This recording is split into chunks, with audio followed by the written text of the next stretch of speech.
course, in a good of things which are all quite right when it comes.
The countries of the global south, developing countries, emerging economies, probably rather those who did not even contribute too much to the CO2 emissions in the past decades, are particularly impacted by climate change.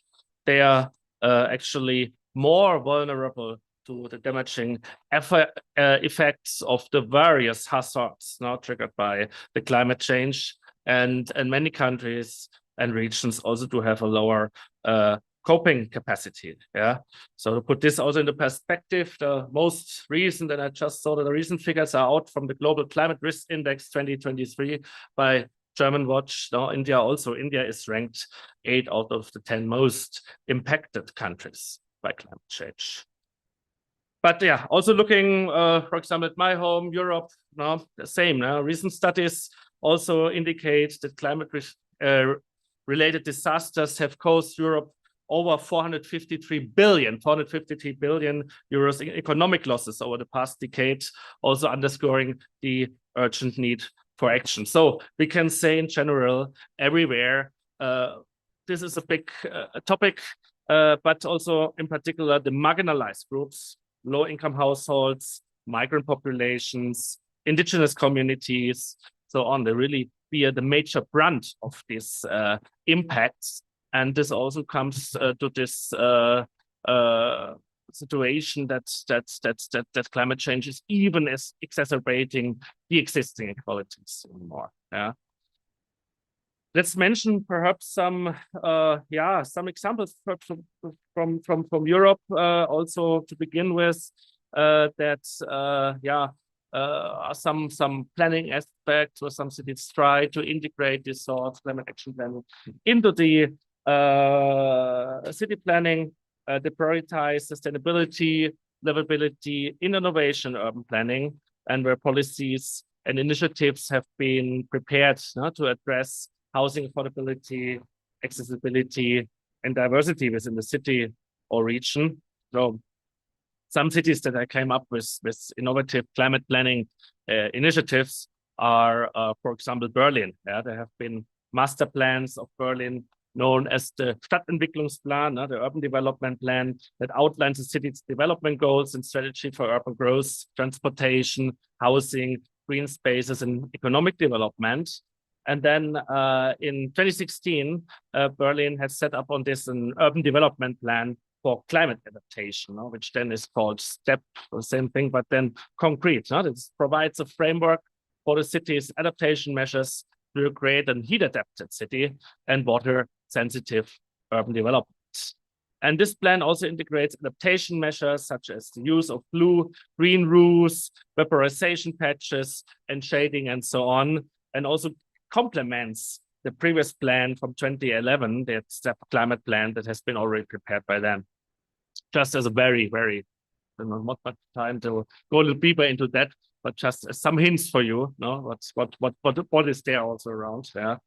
Paris has the Plan Local d'Urbanisme and the Plan Climat Énergie Territorial, like two urban development plans, which really also are looking a lot for climate and energy, and they address land use, climate change, and sustainable development in an integrated manner.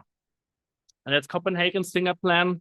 There's a strategic planning document that guides the city's growth along radial transportation corridors, really preserving green spaces and promoting sustainable transport and urban development. And many more cities, also bigger cities in Europe, like Barcelona, Amsterdam, Zurich, and so on, have also prepared master plans to guide their strategy for urban development. So we see that more and more cities realize that climate change can further add on to the pre-existing inequalities in a region. And therefore, there's really the high need that policymakers, citizens, and also all the relevant stakeholders groups, really in an integrated and inclusive way, they must join hands and address this challenge. Now, coming to India, which also has taken a lot of commendable steps already in the past years to address the issue of climate change, and also to, with that, really started shaping the urban development in a more sustainable and inclusive way. And here I wanted to particularly mention the Climate Smart Cities Assessment Framework. I'm sure many of you might have already heard about that, which actually was developed by the MOHUA, by the Ministry of Housing and Urban Affairs, under the support of GIZ in our Climate Smart Cities project, which was the predecessor project of the currently what Himanshu introduced Urban Act project, to what I also come a little bit later towards the end of my speech. So MOHUA, under the support of Climate Smart Cities project GIZ, really prepared this Climate Smart Cities assessment framework that provides a roadmap to integrated climate action into urban development across Indian cities. And this is simply done by ranking cities along different indicators, which then show particular areas of improvement in those respective cities and provide a proper roadmap for them to adopt and implement relevant climate actions. Now, and we talked a little bit already about it, but let me finalize with some brief notes on the Urban Act project, which is implemented by GIZ together with our partners TERI and NIOA, and also here directly partnering with the Ministry of Housing and Urban Affairs. It's a regional project that focuses on the global issues and aims at the enhancement of multi-level governance and participatory methods. Governments on the one hand, multi-level government, participatory methods on the other side, by improving policy tools, enabling this evidence-driven tools, conducting technical analysis, and integrating climate-sensitive urban planning solutions, and also, of course, strengthening the city-level capacities. And the project is being implemented in India, Philippines, and Thailand. So it's a regional project in the South and Southeast Asian region. India, Philippines, and Thailand are the implementing countries. And then we have China and Indonesia as knowledge and upscaling partners, respectively. And beyond that, there are also regional organizations and universities, UNESCO, UCLG ASPAC, and the German universities of Stuttgart and Dortmund, that are regional partners of the project. And a project that brings learnings from other Asian countries, which have similar issues being faced by India, and also from Germany to India, and then also vice versa, the other way around. India, the project is being implemented in the cities of Coimbatore, Shimla, and Panjim, and together with the smart cities divisions, with the urban local bodies themselves and the respective state governments. And yeah, project is intending really to mainstream inclusive climate action planning in national and state level guidelines, like URD PFI guidelines and local area plans. This is the way we are now starting to see in which way really the climate action can get shaped, and then again from the national level over the state level up to the local level and having implementation on the ground. Yeah. So by embracing diversity, equity, and inclusion in our climate policies initiatives, we can then really unlock the full potential of our collective strengths and resilience, and together also working towards sustainable and climate-friendly cities of the futures. Thank you very much for having me here, for giving the introductory remarks. And now I'll hand it back to you, Himanshi. And yeah, let's have good discussions.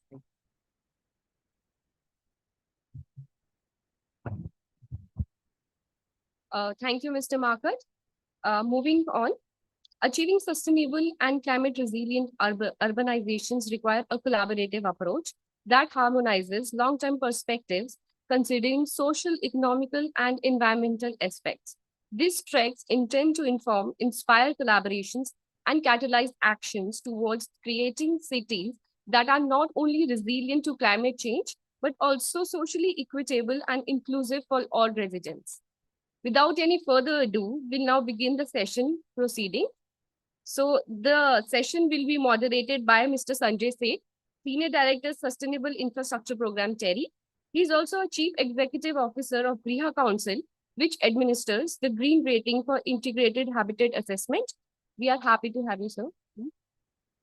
We would now like to call our esteemed panelists on the day. First, we have with us Shri R. Srinivas, recently retired from Town and Country Planning Organization and worked for more than 3 decades. And now he's currently working with Ministry of Housing and Urban Affairs, Government of India. He's also visiting faculty of at School of Planning and Architecture, Delhi. We welcome you, sir.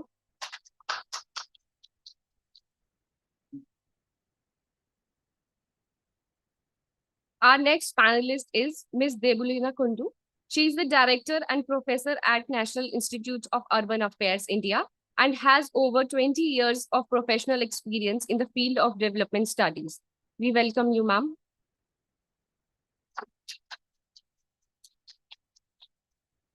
Moving on, next we have Dr. Renu Khosla, Director, Center for Urban and Regional Excellence, popularly known as TERI.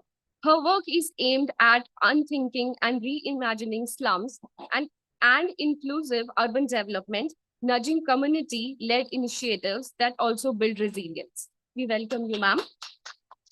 Now, last but not the least, we have Professor Meenakshi Dhote, Dean of Academics and Professor Environmental Planning at School of Planning and Architecture, Delhi. Having accumulated a wealth of wisdom through the years of experience, she possesses extensive expertise in the field of environmental study. We welcome you, ma'am. Before we start the discussion, I would request all the panelists to come forward for a group photograph. Yeah, you can just stand there and please. Group picture.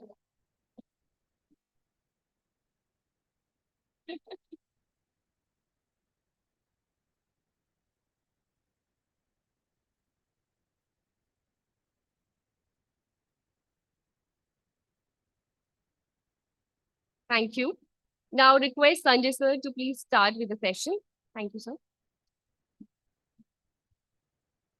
Good morning, everyone, and it's a privilege for me to be moderating this session. I am indeed honored to be sharing this dais with such eminent speakers, giving a very diverse backgrounds. Some of them have been at the helm of affairs. I have on my left, of course, Debulina, who now leads the NIUA in her acting role. I'm sure that it will be converted into a full-fledged role. All good wishes to you, Debulina, and it's such a pleasure to have you here. Likewise, Mr. Srinivas, thank you for being here with us. I know that you have now engaged with the Ministry of Housing and Urban Affairs, high-level committee, okay? But still, I think the Ministry of Housing and Urban Affairs has the privilege of the expertise and the experience that you bring after you laid down office in the town and country planning. Of course, we have Madam Renu Khosla, who is the director of the Center for Urban and Regional Excellence in India. And of course, Professor Meenakshi Dhote, who's an environmental planning, professor of environmental planning in the School of Planning and Architecture, Delhi. It's also a pleasure for me to welcome all the people in the audience. Thank you very much for being here as we celebrate 50 years of TERI's existence. And what better a time than to be hosting the WSDS, what the 23rd edition is it called, of the WSDS, and discussing a very important topic, as you know that we are on the, uh, I mean, we are urbanizing very rapidly. So when we talk of, when we do get into this urbanization mode, then obviously it's going to have its impacts on climate change. And what are the actions that are related that one needs to take in terms of planning these urban landscapes as we move ahead. And that's what we are going to be discussing. We have this excellent panel. I'm going to be guided by their experience, expertise that they bring along. My colleagues in TERI, they have they've set a set of questions. They put together a set of questions that I need to ask these panelists. And I'm going to do that, not deviating from the script that has been given to me, because am I right?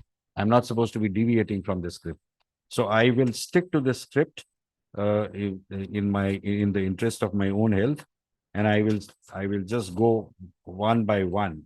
So let me first turn to Dr. Renu Khosla. Renu, you know, you are sure, you've gone through what we are discussing today.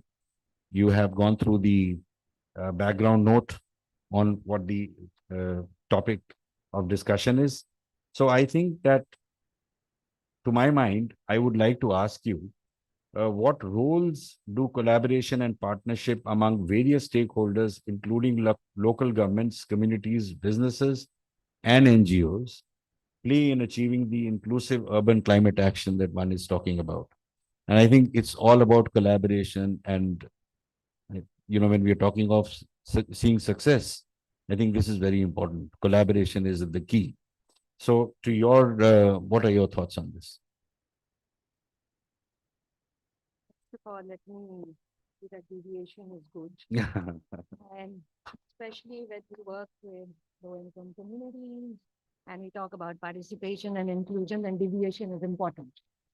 But before I, get to the point of your question, can I just ask people in this room to just imagine for a moment that you're living with 6 people in a room which is about 100 square feet, in a slum setting.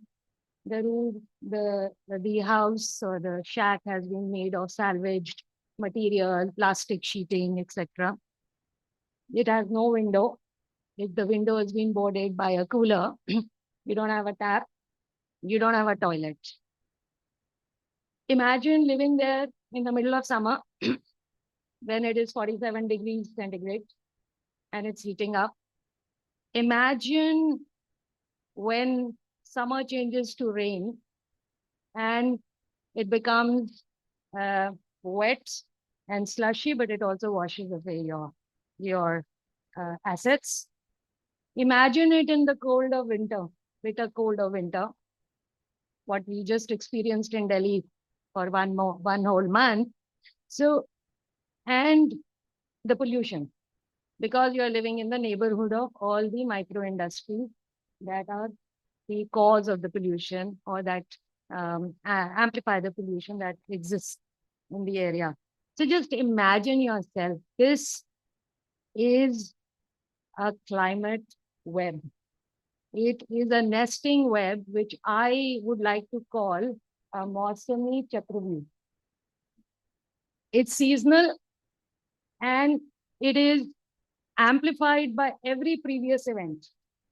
So every previous event, every new event actually amplifies the risks that have happened and the damage that has happened in the event that has passed by.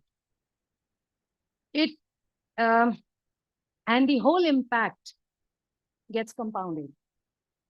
It is intergenerational, it is complex, it is severe, and it is compounded. So climate change is not just about one event. Climate change is a series of events that add up for the poor. So if I look at this Mausami Chakra view and its multidimensionality, it impacts the work of the poor, because these are the people who who are working in the kind of professions that are impacted by the climate change. They're in the construction industry. When the grab kicks in, the construction industry is the first industry to shut down. So their jobs are more easily disrupted in the case of climate change. And it also, if it happens in the rural areas, many more migrants from rural areas would start coming into the cities. And there is a diminishing set of jobs already in the industry, in the city. And for women in the summer months, the number of walks that you have to take to get the water from that tap, which is now not so plentiful. The number of trips is more, it impacts your health, but it also is injurious. So if I was to look at this as a context, if we are talking about an inclusive and we are talking about a collaborative plan to mitigate, slum conditions, I think we must really deeply understand the context in which the people who are impacted by climate change are living. Once we understand this context, we need to start hearing their voices.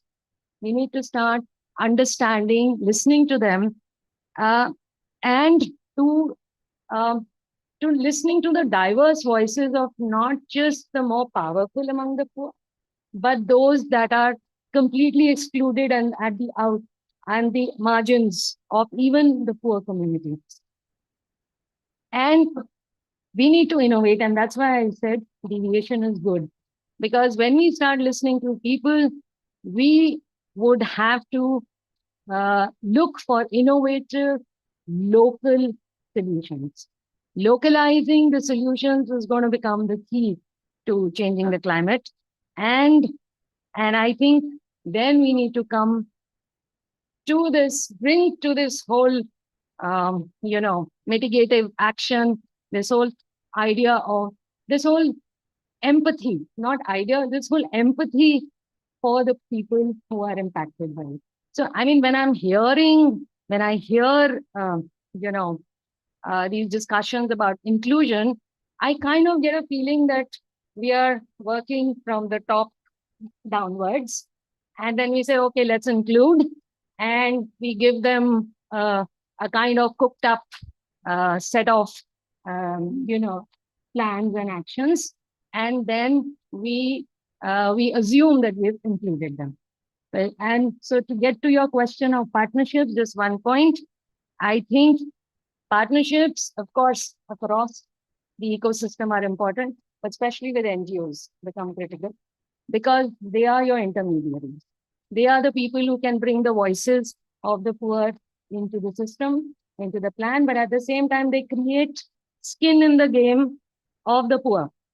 So they are the ones who would mobilize, collaborate, co-create, and create sustainable solutions.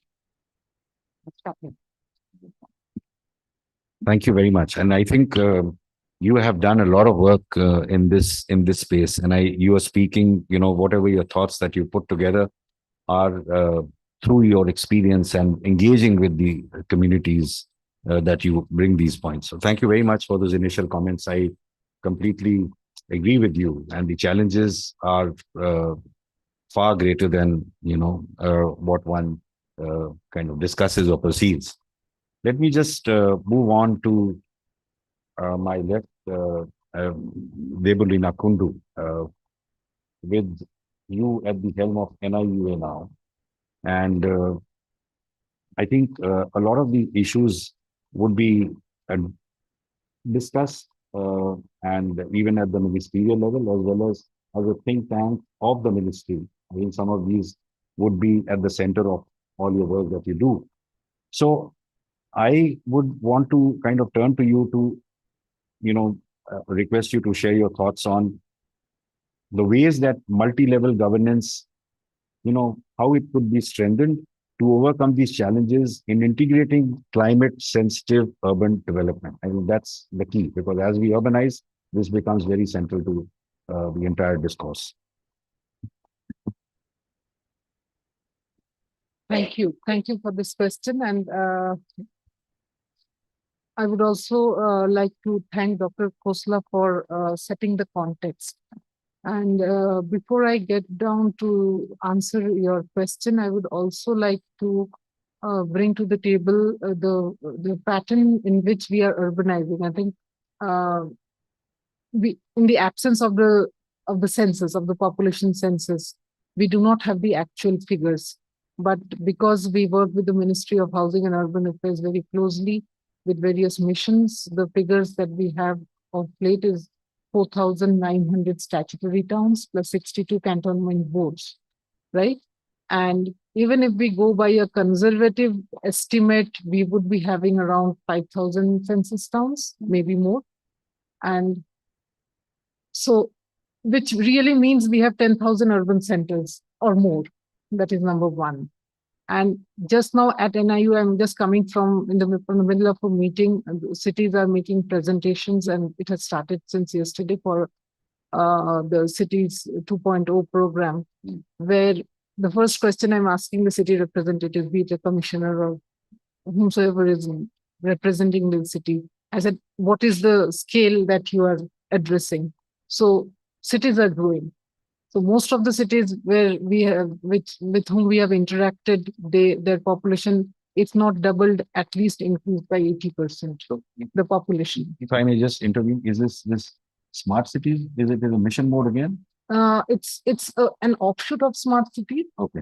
It's the cities program where cities are trying to innovate their interventions, and this cities 2.0 is concentrating on solid waste management. Okay, great. So, so what we found is two things. One, the population is increasing, and the other is the city boundary is increasing. And if you look at the census data between 2001-11, what we found that other than very few cities like Bangalore or Hyderabad, cities did not experience aerial increase. The boundary change was not that important an issue, but the municipal boundaries did not increase. But what increased was the urban agglomeration boundary, which means the city periphery expanded. And the reason was many census towns were added, which basically are overgrown rural settlements, satellite areas, which have urban characteristics as per the census, but actually they are not recognized by the government, by the state government, because urban development is a state subject. So until and unless the state government recognizes those small towns as urban, the Ministry of Housing and Urban Development do not consider them these new, to mainstream any action. So going back to your question, I think, and another thing which Mr. Srinivas would be better to educate us is the planning in these cities. Census towns, I think very few cities, very few census towns do have planning, master plans. I think it's Noida could be one. Yes. So other than these two, I'm not very sure if there are any other census towns in the country which do have, very few would have. And statutory towns, again, I think it's through Amrit program that we are bringing in master planning. So if master plans are not there in a specific town or city, how do we even think about mainstreaming climate actions? That is something more desirable, but as of now, I do not think we do have the wherewithal or the expertise or even the thinking in the small towns where climate action needs to be mainstreamed. And when you talk about, again, inclusive planning, we need to think about the marginalized and the poor, but are we doing that? That's a big question. See, a few years back, we had two ministries, Ministry of Housing, a Ministry of Urban Development and Ministry of Housing and Poverty Alleviation. Now both have merged.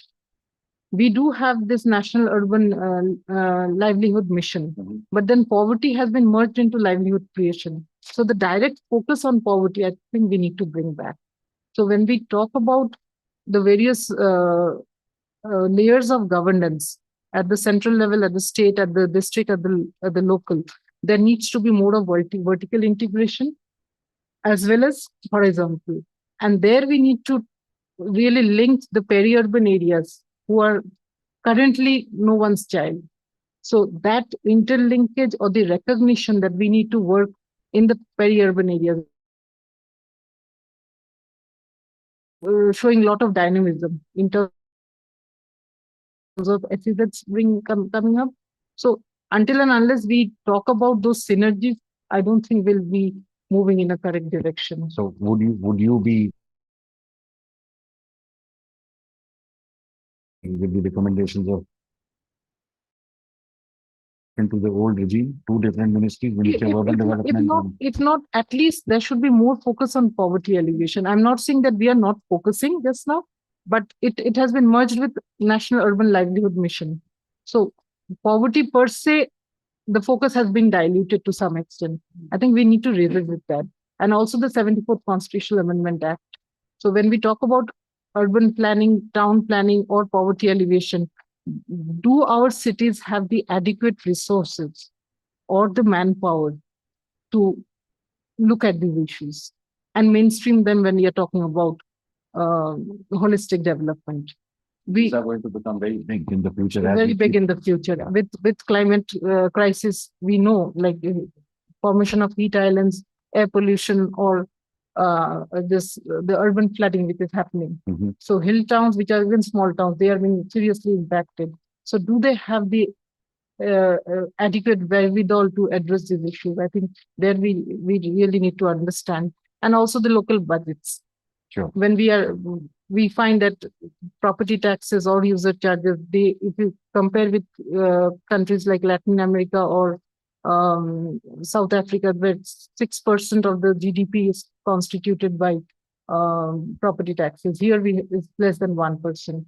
So how do we go about? These are the issues which really we need to deliberate upon. Thank you. Thank you very much, Debolina. I think that really sets the context. And let me quickly switch over to you. Yeah. I mean, I think, she talked about the aspects of planning, and what better than you to be addressing these, and, spatial planning and all of that. How does it play a role in addressing some of the issues that have been brought out by both Renu Khosla as well as Debolina?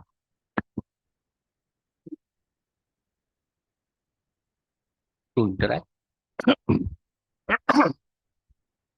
Let me clearly tell you about the status of master plans. In fact, we have 7,933 cities and towns. And out of, this is as per the census 2011 figures, where we had around 4,041 statutory towns as per 2011.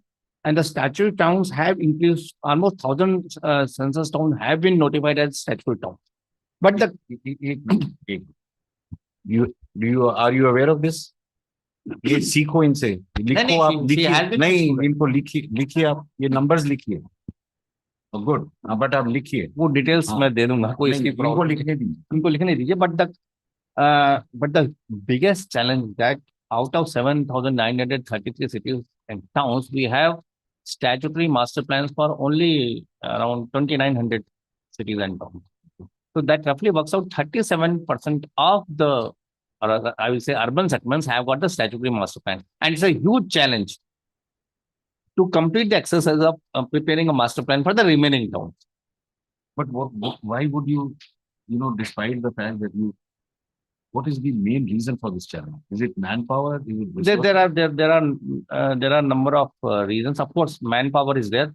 I will also tell about the latest urban planning reforms, how ministry is actually working on strengthening the human resources in the town planning department. Now, I was very curious to know what is that urban act which I think TERI and GIZ they are proposing. I would like to know about, maybe later on you can spell out. But as far as town and country planning is, the regulatory framework of town and country planning is that we had a Model Town and Country Planning Act in 1960s, and then we had a Model Town and Regional Planning Law in 1985. So both these these are all advisory regulatory framework, and based on this, the state government enacted their respective town and country planning act.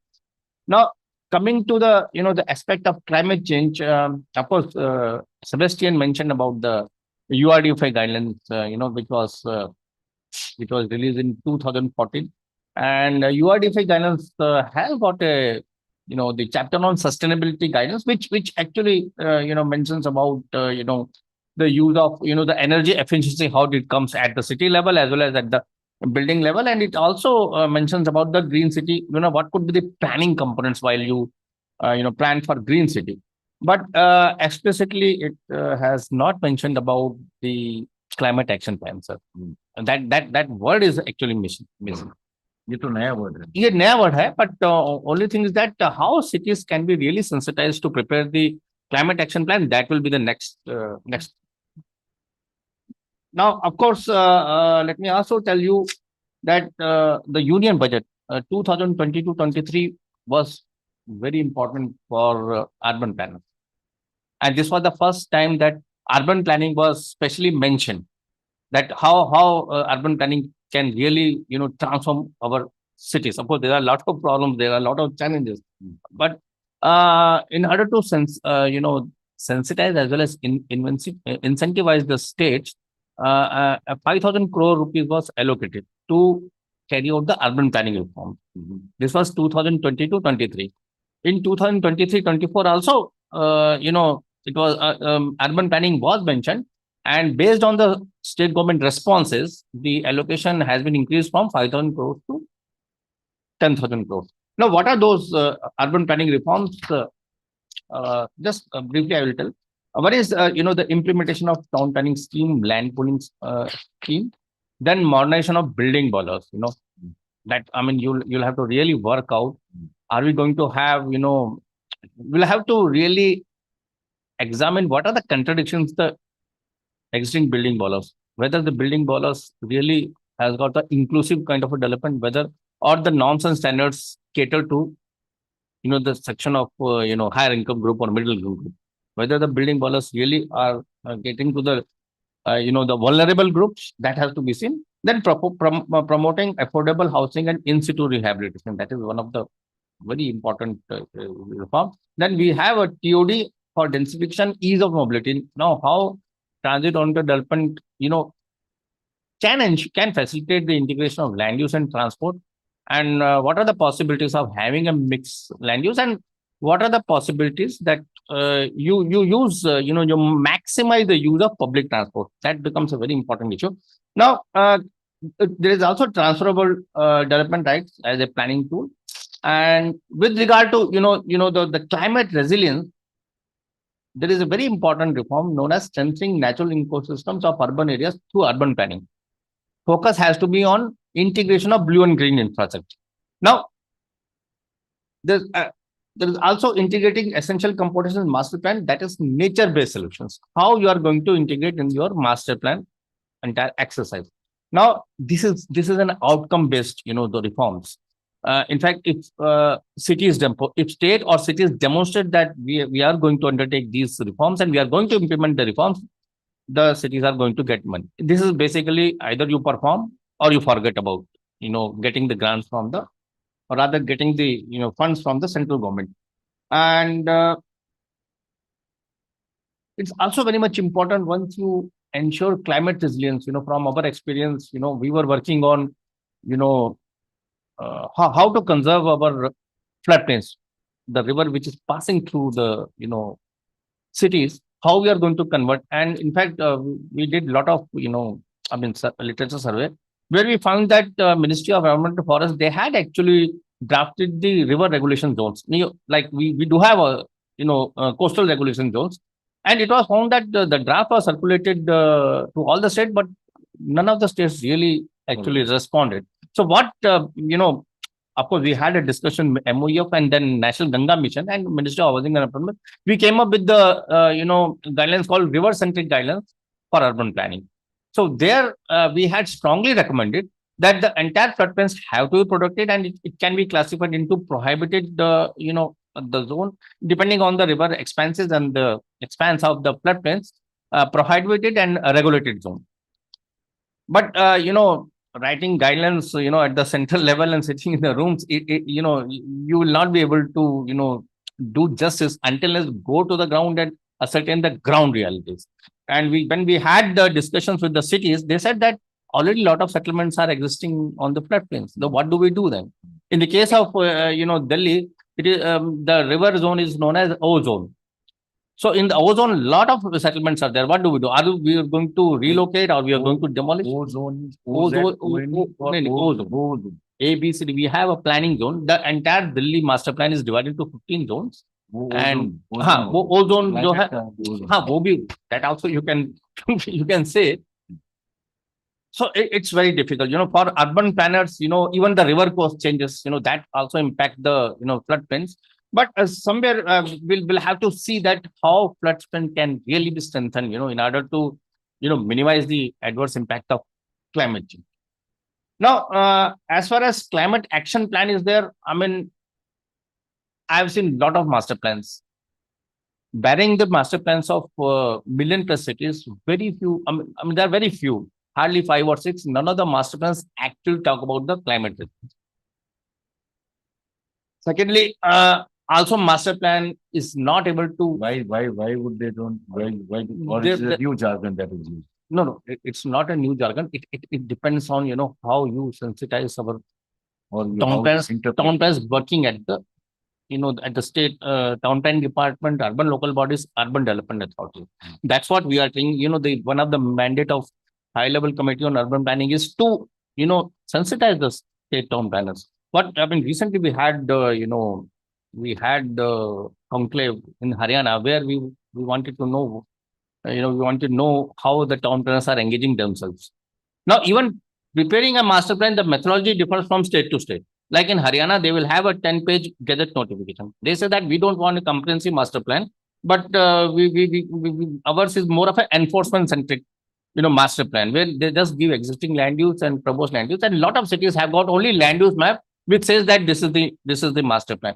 But now the huge challenge is that we'll have to sensitize all the town planners to ensure that what steps you need to take. To mitigate the adverse impact, or to mitigate the climate, the impact of climate change. That's very much important. But as far as, the theme says that we need to have a climate action plan, of course, if you incorporate climate action plan, the entire master plan will become a very comprehensive, which will include utilities plan, which will include comprehensive mobility plan. See, I can call that climate action plan is a sort of a special plan, where master plan can mention about the climate action plan, but it can say that on these lines you need to prepare climate action plan. Of course, there are good examples like heat action plan. The Ahmedabad, where they give advance the warning that the temperature is likely to touch 45 degrees centigrade. So I mean, it depends. Now I'll just say that strengthening the natural ecosystem, nature-based solutions, the more and more cities are going to use these, the nature-based solutions. I think, a lot of, the efforts, lot of efforts would be required. Okay. Sensitization will be done, and you are going to, have a cooling effect out. In fact, we were also part of, also preparing that norms and standards for cooling action plan. So we did in collaboration with the Ministry of Environment. Thank you. I think that was very, very informative. That was a wealth of knowledge. I think Srinivas sir has all his experience as a town planner. You have given all of that mantra to these people who are here. That we will. That's what we will go to Madam Professor now. That how is she preparing in the future generations as we talk of these important words, integrate climate change mitigation and adaptation into urban planning. So what are your thoughts on that? How are you preparing the next set of people who are really going to be responsible? How are we really, adding that resource to the country? Madam. Thank you. I would like to thank TERI for inviting me. We have a huge challenge with us because we are very complex.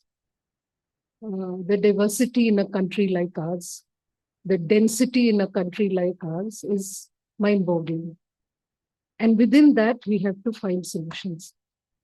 Now, if we look at inclusivity, we look at governance, we look at the kind of numbers we have in terms of statutory plan. And within this, we have to mainstream or nothing but even an understanding of what are the elements of climate sensitive, responsive planning at the ground level is a challenge in itself. However, there are many things which are in our favor. First of all, our country is low carbon. Somehow we have not occupied our entire carbon space. So we can go on, but we have to be careful. Here, another thing is a lot of scientific analysis is being done at the IITs, at the Indian Institute of Science, which somehow is not finding a way into our planning exercises. It has to be implementable. Now, I'll give you an example of no, that theory has to be understood and translated to practice. Right. I'll give you an example. In the field of air pollution, IIT Kanpur in 2016 took out 2 reports. One is aware of one report. It is called the source apportionment study. It was on a grid of 2 kilometer by 2 kilometer. And if we now look at it, NIUA, when it did its work studies on the Delhi master plan, it put it on a spatial GIS 2 kilometer by 2 kilometer grid. And it also put together the unauthorized development layer. And if you look at the emission levels of the grids which are on the unauthorized areas, they are high. The emissions that are on the traffic thing, the 2 kilometer grid, if it overlays the traffic, the emissions are high. So what do we do? We find if we have proliferation of unauthorized settlements, it somehow is emitting more. September 2016, it gave out its report on GHG inventory. So I'm referring to the pollution. So the GHG emissions from unauthorized high density settlements are more. So the first message is, how do we bring down this? As it is the problems which Madam Khosla has said, what it is there, it is scientifically also adding to CH4, which is coming from garbage lying around, and CH4 stays longer in the atmosphere. So we have to interpret this, and so we must try to, all these schemes that are there for housing for poor and all, they need to be done at a faster pace, because it is also scientific. Yes, so we must have that understanding. We should not just think that it has to be done because it is a scheme of the, how does it link to climate? Here again, it has to be tied to which city needs which prescription of climate action strategies. That is another thing. If you are in the coastal area, what are the strategies from the bunch of strategies that are available that you have to?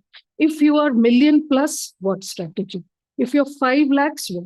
Perhaps if you're 5 lakhs, 8 lakhs, you can have this blue-green infrastructure, nature-based solution. Now, this nature-based solutions in an industrial area in Surat would mean something different, because your constructed wetland, your waste treatment methods would require a different species set, which will have to also digest remediation of oil. You see, we have to interpret scientific information into planning and design solutions. And of course, that inclusivity is a very big issue, because it has to be understood by people that you plant this instead in your view. What you really said this very well. And the challenges, I think all of you have highlighted the challenges, right? So these are, but how do we really go about finding implementable solutions? Right. in a staggered way, in a step-by-step Yes. approach, how would you really go about doing that? Right. It is when you do a planning exercise, you collect data. Some of the data is numeric, some of it is spatial. So if you are in any, let's say in a flood-prone area, what extra layer you need to put on? You have to take the data set, you'll have to analyze the topography for its watershed runoff and identify flood points before you decide your land. So data-based governance. Yes. Very important. And I think that's part of our work that we are doing, right? In the Urban Act or the TCAP project that you asked, exactly, what we are working on. So that's very important. Good. Yeah. So it would be area-specific data sets. And the scenario building with some of the scientists, and they have done, like I could give the example of Delhi because these studies were there. There has been a study done by IITs and Indian Institute of Science at district level climate resilience toolkit. Now, Professor Srinivas knows we took it as a studio exercise. We called him as a jury for that. So how do we translate it to the planning of the towns? And we had taken the region of Uttarakhand. So what translation for an industrial area? What translation for the tourist area?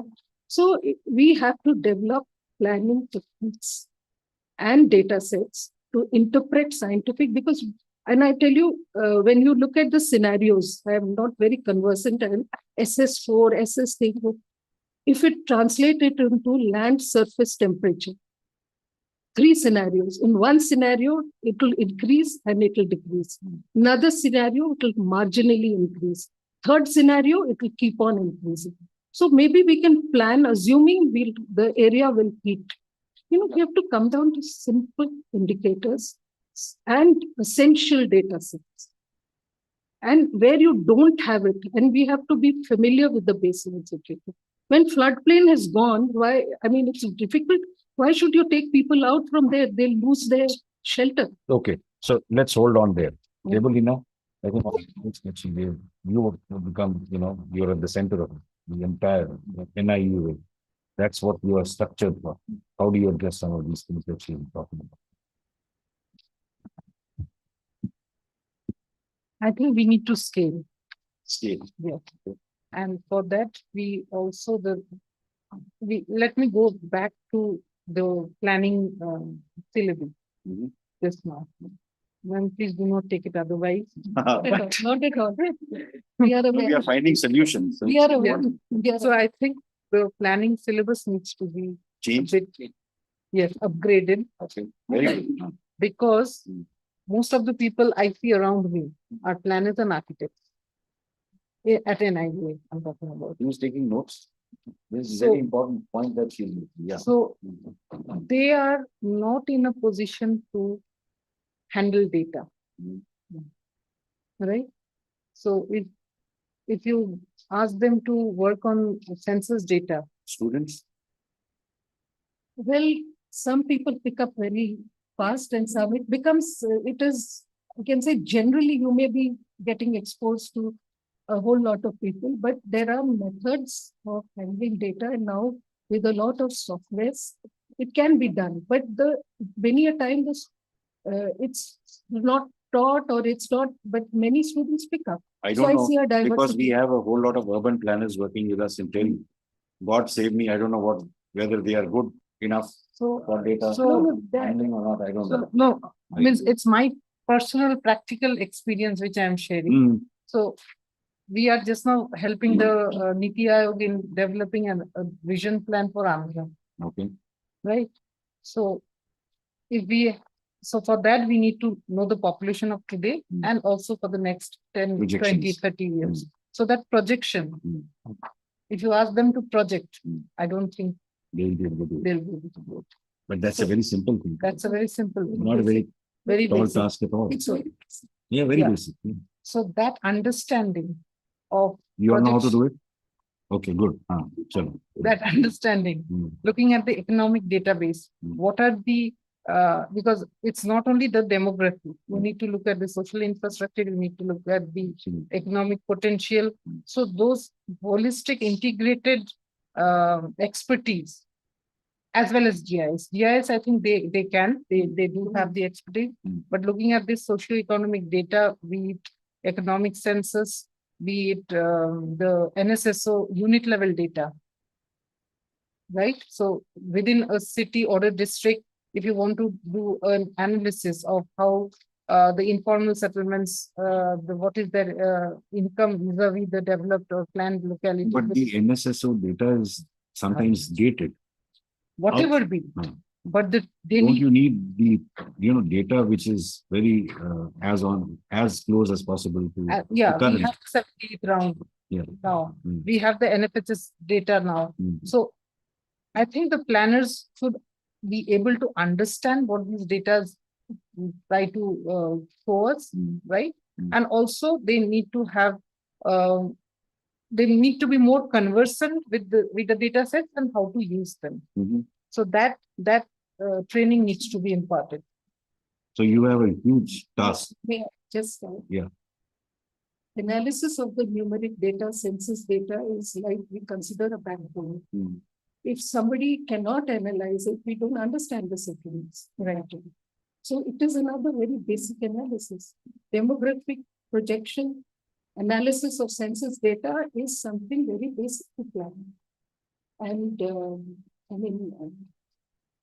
And the easiest solution is outsource Where? to a consultant who understands. Oh. No, sir, No. So anyway, so I think let's not go there. Renu, your thoughts. Okay, lots of thoughts. Lots of. So without stepping on people's toes, let me say that in the mix of geographical data, boundaries, numerical data, spatial data, what we are missing is data by the people, by the community. And we really need to find pathways by which this data is captured and then read into plans. Now, I'll give you a very simple example. We were working with NIUA on the master plan development of Delhi. And we were asked to look at some unauthorized colonies. Eventually, of course, whatever was taken in, we were not kind of part of the final solution building. But then I heard a presentation on water supply once. Now, it's very interesting that we have conflicting interventions that we are proposing. So we have an affordable housing program, which talks about building housing for the poor at the city springs. You said, should we keep the people on the river floodplain? No, you want to move them. So if you want to move them, where do you move them? You move them where the land is the cheapest, where land is available. So what are you doing? You are concretizing the sponges of the city, right? Now, once that is done, the master plan of Delhi says, oh, but Delhi is starving of water. So what do? We need to start creating recharge areas in the middle of the city. So what this dichotomy is what we really need to, address. So like you were talking about, and I agree with you that data is not easily analyzed. It can be projected, but what do you distill from this information? What do you understand from this data? What does 40% mean to you, or 20% mean to you, or 10%? That is the kind of interpretation, that sensitization that is missing among the among our emerging planners. So I, just to say that there are a lot of local nature-based solutions that we've been working with. And they have worked at a local level only because, as you said, that every solution has to be contextualized to the particular, not just to the city, but to the particular context of that particular settlement. Tailor-made. Now, when you localize these solutions, you run into this wall called bureaucracy. You have legacy practices within the departments which say, sorry, this is not allowable because our bylaws say this is not allowable. So you run into these legacy practices which prevent this information from being captured and then integrated into the plan. So finally, I mean, I would just say that if we want to develop those thousands of master plans or plans for the statutory towns, I think first of all, we need to talk to the people. And therefore your students would need to know what is it. So participation does not equal inclusion. But participation does not equal inclusion. Inclusion means, yes, we listen to everybody, but participation is we engage them. So I think that is what we have done for the planning students who join us, that we sensitize them to the people aspect. So cities are not just infrastructure, roads, houses, parks. Cities are where people live. We live, and people need to have a say in how these cities are being designed and built. Okay. So what we will do is, I will open up the floor for questions, but before I do that, I want to give you all a minute each. Maybe begin from you to your last, kind of your thoughts on how this can become more actionable, how it can be more streamlined. The challenges that we all talked about. There are a huge amount of challenges that we heard, right? And I'm sure that a session of this, we cannot find solutions in a session. We need a whole day, maybe, or maybe a week to keep discussing. But just to sum it up very quickly before I open it up. Current methodology that is there. We have to emphasize certain data set analysis, certain spatial layers, and in the building bylaws, certain elements that will be, for example, green roofs, for example, renewable energy integration, will be part of the bylaws, because that when you're sanctioning a building, those things will be taken for. And when you're making a plan, you have to make a layer of runoff, you have to make a layer of flood. So your rooftop solar is not going anywhere in the residential sector. Yeah, but it has to be put into the plan. Okay. Yeah. Thank you. I think data-driven governance and planning, and that also needs to be there for the census towns. Start with the census towns. So until and unless we plan our census towns, tomorrow we will find the same problems of statutory towns in terms of lot of informal settlements coming up in terms of slums and unauthorized colonies. So that needs to be dealt from day one. And that is how we So can a scientific approach and data driven, both of you are, I think, kind of emphasizing on that. You talked about the implementation solution. I think the solution lies with the bottom-up strategy when the cities are going to adopt local area plan and town planning. Local area plan, our planners are very well aware. That is for brownfield sites, whereas the town planning scheme for the peripheral areas where you can ensure, plan development. But the bottom-up strategy actually gives an opportunity to the planners or city administrators to ascertain the ground realities within a short period of time, identify which are the. But bottom-up also means if you look at what absolutely what Renu said about the community participation, and if the community, besides that, NGOs, CBOs, local councillors all have to get involved and then come up with the strategy. So since he's taken my words, let me just say, if you want sustainable solutions and if you want people to adopt, as you said, there are programs that go nowhere. If we want this, then I think we need to involve people in the process of doing the plans. But then there is a whole back end that needs to be fixed. And the whole back end is the fact that a solution would have to be tweaked to fit into the so I would say let's conclude by saying that we need to be empathetic about the lives of people, especially the poor.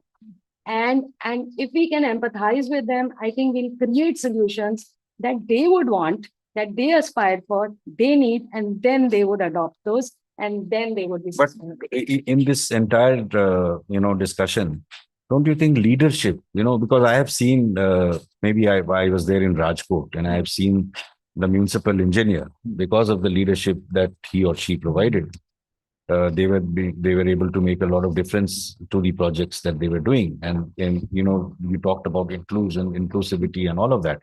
I think how it was beautifully brought into the mainstream and we saw good. So I think leadership matters. Everything matters. Yeah. It's a whole ecosystem. It's not, I mean, I can co-create a solution, but unless the plan which comes from the town and the city actually is able to absorb those co-created solutions and to co-create those solutions, if data doesn't respond, so it's an ecosystem. Okay. I think we all need to deal with the whole ecosystem. Okay. So there are a number of urban planners in this room. Am I right? No? No. Oh, many of them are there. Okay. Any questions for this? Okay. Let's see a show of hands, please. 1, 2, 3, 4. You are a teacher, sir. You are not allowed to ask hands. 3, 4. आपको भी देंगे. Last one. Okay, ma'am. You identify yourself. Who is the question addressed to? And please make it very brief in the interest of time.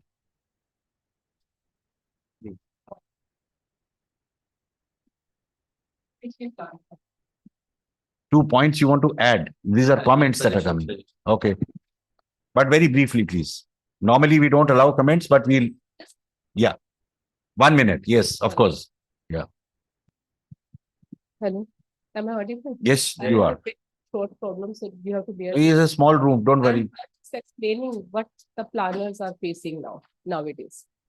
As a planner, You are a planner, ma'am? I'm a planner. Okay. I'm a planner and a regional expert from DMU, and with more than 23 years of experience. The planners are at a loss. Planners are at a loss today. We people have learned how to plan, but how to actualize it on the ground. Riverfront watershed development, we have learned it in basically each of our plans takes it into consonance. When it comes to implementation, who is implementing those plans? That's the first question which I want to put it up for the audience. The second point is, in the plan, demographic analysis is the first and foremost. We get students who are architects, engineers, social planners, means geographers, sociologists, and economists. Definitely, if we compare architects and engineers with social planners have the basis of understanding the data much more than architects and engineers. Nevertheless, when we get them as students, we bring them at a common platform. In the first integrated semester, we teach them the basics of demography, basics of housing, basics of transport, and everything. If we hire a person and the person is not able to do justice with what the person has learned, it may be the individual's learning rather than what the institution is catering to. Nevertheless, we invite, like once when I was there in a forum, we found our G20 Sherpa telling something and we invited him for our convocation, and he has shown the sheets and he changed his opinion about what we teach the students. So on 15th May, we are inviting Professor Dr. Kundu to our departments, and maybe it's confidential, but we are not revealing that which department and for what purpose. That we'll keep it confidentiality, but we'll seek the permission and invite to show that what are we teaching. Thirdly, for the road, as a matter of fact, for connectivity, we as planners decide how much of the width would be, what kind of road is required, but traffic policemen, they comes and then allow the parking to happen. Even in front of SPA and around SPA, we are not able to stop the parking despite having a norm which says that in order to have fire extinguishers to come into our institutions, we have to have this much of the road width for them to move it. And we have raised that point multiple times to different officials that please do not allow the parking. So problem is not what planners learn. Okay. Problem is about its implementation. So take implementation frameworks. This is a perpetual problem everywhere, that policies are not backed up with implementable frameworks. Okay, that's okay. Who else? All right, ma'am. Yes, go ahead. Your name, please, and who will the question addressed? Yes. So I am Urvashi. I'm a MSc ESRM student at TERI SAS. And my question goes to you, Renu Khosa. And I just wanted to ask, like, what does participation actually look like in the process of urban planning? And like, how is it that it can actually become a part of the process itself? So that it always happens and it's not just, up to the discretion of the people. So Thank yeah. you. Yeah, yeah. Okay, so participation is about talking with communities. So I would say, in a big city like Delhi, you have a large number of different diverse settlements. At least a planner has to at least transact through each of these settlements and just talk to the people on the street, just observe how the women are collecting water, how the women are scared of going into toilets, how the solid waste cannot be collected. You, madam, said about road, the fire engines. You need to change the norms for the fire engines because even your resettlement colonies don't have that kind of road width which will allow a garbage truck to move inside. So at least I would say all planners need to walk through these settlements, be a little more sensitive to the way people are living. We don't expect you to work like NGOs, be with them, plan with them, but at least understand. So I would say do all that and then bring your knowledge and bring all the tools that you need to create a plan. Thank you. Who else? Yes, please. With the GSL. So recently in the Smart City Expo, a lot of smart city CEOs mentioned the role of digital infrastructure and that the revenues have increased by twofold, threefold because of having digital infrastructure. Is digital still a core part of planning? And within city governments, do they have enough budget to incorporate digital in planning? this is, I presume, for Yes, ma'am. For ma'am. me. So if you ask me about this, whether cities do have sufficient budgets for ICCC, I think it's only the cities which came in for the Smart Cities project. They did have the luxury of setting up ICCC, number one. And I'm going just by my experience for the last 1.5, 2 days with city officials. I think they do have, because they are now trying to integrate ICCC with the circular economy, which they are going to start with the various city localities within the cities. So I did not hear about any dearth of funding. So these cities do have sufficient funding to take up this. Thank you. But it's only the 100 cities, right? Yeah. It's not the In addition Not to, the small we do towns. have the GIS-based master plan. yes. I mean, now it is extended to the towns up to 50,000. And what you are talking about, the digital infrastructure in the smart cities, I think the time has come to have a strong interface between GIS and the ICCC should have a strong interface GIS. Yes. Then it will be very, it will be implementation solutions can be worked out. You can, identify the areas which are vulnerable disaster like urban flooding. I mean, a lot of things you can do. Okay. But we need to scale. The Yeah, last, Thank you. Professor Singhal. हाँ जी, आप बताइए sir. Thank you. My question and comment is actually, it's critical to have these remaining 5,000 towns and cities to be equipped with the master plan. However, not much, because these still will be master plans. And one of the dimensions which I want to bring to the attention is the finance, where the cities are ill-equipped to translate these master plans into actual development. And my proposal here is actually that if we integrate the layer of finance, particularly real estate value, into the master planning process, that will force us to capture finance which can actually come back to the exchequer. Otherwise, what happens, me as a private developer or a private person invests and captures that real estate value proposition. What you mentioned, for example, let's say we are preparing the heat action plan or TOD or any other such schemes. There is a direct impact on the real estate value, which we don't formally capture in the master planning process. So I just wanted to. No, just Go ahead. I'm sorry. Monetizing of land is one of the reasons why we are pushing poor people out of their spaces and into the edge areas. And I mean, we are giving them so-called affordable housing, but if you are building a building which is 20 stories high, and you're putting somebody at the top on the 20th floor who's a vendor, vegetable vendor, you're not creating spaces for that vegetable vendor to park his cart in the night, to keep his vegetables in the night. So I'm sorry, commoditization of land, in a way, this is my belief that when poor people have created slums, they have protected the land of the city.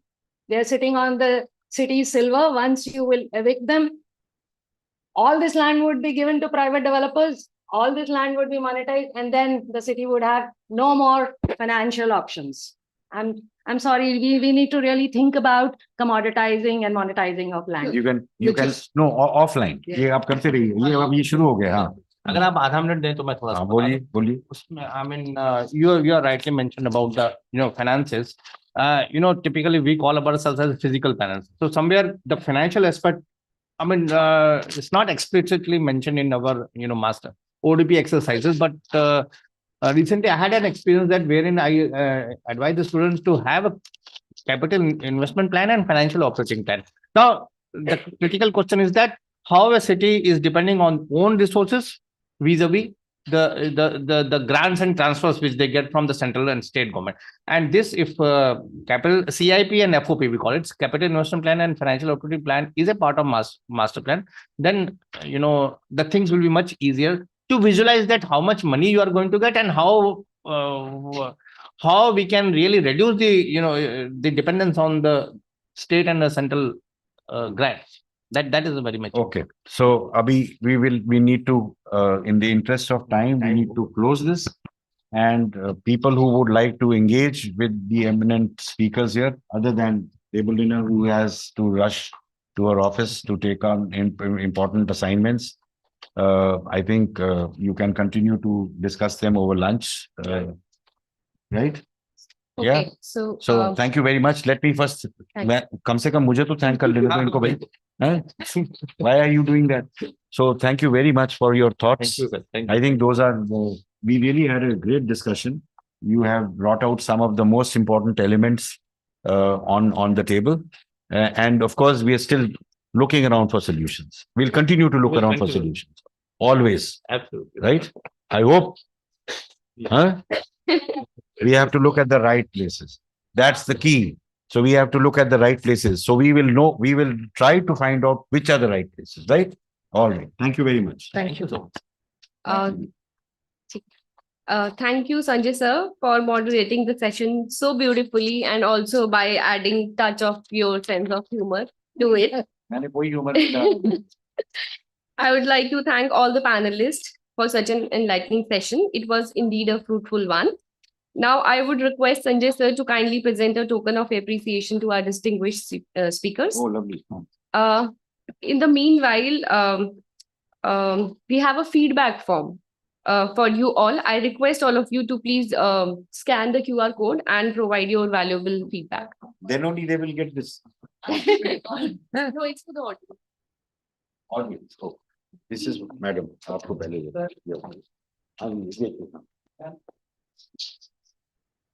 Thank you.